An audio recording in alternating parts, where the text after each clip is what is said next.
What is up, Astros fans, and a happy, gloomy Houston Friday to you. I'm Jeff Balke with your 5-minute Friday Astros update.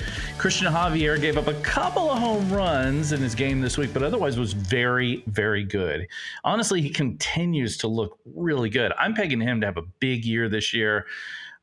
That Invisiball's back, and I can't wait to see him on the mound at the first part of this season. Key's going to be longevity for him, I think, like it is for all the other young pitchers. Justin Verlander, definitely going to miss the first week or two of the season, but as long as he's healthy and has a good season, who cares, right? JP France is already throwing against live batters, making it more likely that he'll be ready for his first start of the season. That's probably not going to come until maybe the end of the first week, beginning of the second week. The Astros have a boatload of games. I think they play 21 of the first 22 days. So they're probably going to go with a 6-man rotation. Missing Verlander will cause them to move some guys up. I think one of them is going to be Ronel Blanco. Listen, you guys, if you haven't been paying attention to Ronel Blanco, and if you wanted to make a bet on one of the bullpen arms this year, that might be the guy. I mean, he is throwing lights out.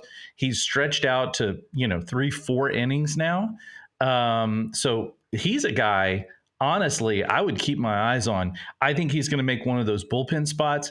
I think he could be a game changer for the Astros in that middle relief sort of bridge position between the starters. I mean, imagine if you had a guy that could go out and throw 2 innings on a regular basis, and then you've got your 7, 8, 9 guys lined up. You could have a pitcher throw 4 innings. You could go 5 and 6 and then 7, 8, 9. It would be a huge blessing. Keep your eyes on him. He's been really good so far, but he's had good springs in the past and didn't do great. So let's keep an eye on it. I wrote a story for the Houston Press this week about the Astros top 30 prospect list that was just released by the MLB. Worth a read, even though I wrote it.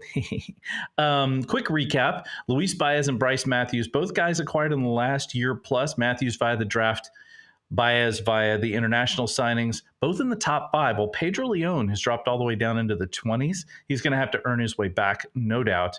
And could Zach DeZenzo be the starting third baseman in 2025? It's possible.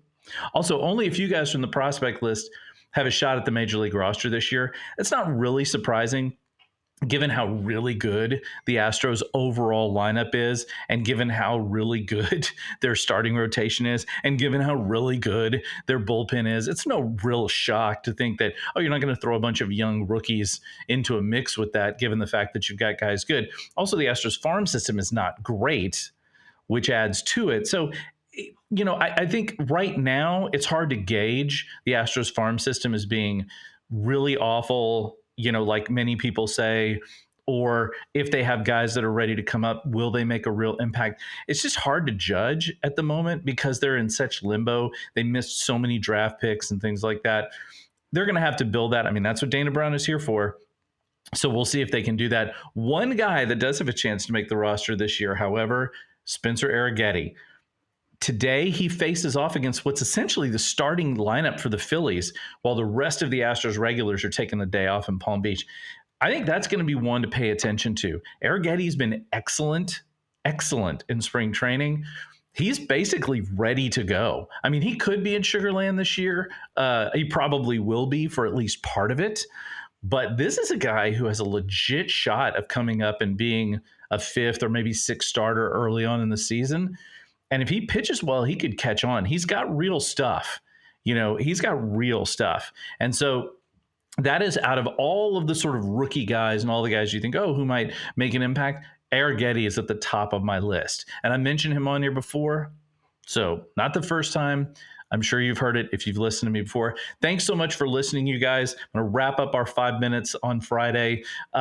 The last belch of winter, as my wife likes to call spring cold fronts, is this weekend. So enjoy the cool, sunny weather in H-Town.